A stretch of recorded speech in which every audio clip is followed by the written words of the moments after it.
Radhe Radhe friend. টিকা দহন হলো অশুভ শক্তির ওপরে শুভ শক্তির জয়। পৌরাণিক যুগে হিরণ্যকশিপু নামে এক রাজা ছিল। হিরণ্যকশিপুর এক পুত্র ছিল, নাম ছিল প্রহ্লাদ। প্রহ্লাদ ছিল ভগবান বিষ্ণুর ভক্ত।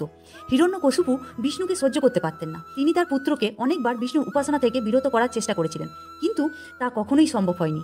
প্রহ্লাদ ভগবান বিষ্ণুর উপাসনা করা ছাড়লেন না। এরপর হিরণ্যকশিপু পুত্র প্রহ্লাদকে হত্যা করার এক ভয়ঙ্কর পরিকল্পনা করলেন তার বোন হোলিকার সাথে।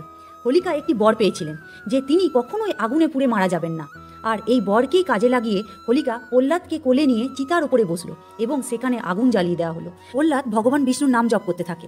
প্রহ্লাদকে আগুন স্পর্শ করতেও পারল না, কিন্তু হোলিকা সেই আগুনে পুড়ে ছাই হয়ে গেল। হোলিকার বর ছিল যে সে আগুনে পুড়ে মারা যাবে না, কিন্তু এমন কেন হলো তা জানেন? কারণ সে তার শক্তিকে অশুভ কাজে ব্যবহার করায় তার শক্তি আর কাজে লাগেনি, আর সেই কারণেই সে আগুনে পুড়ে মারা গেল। হোলির আগের দিন অশুভ শক্তির বিনাশের জন্য হোলিকা দহন হয়ে থাকে।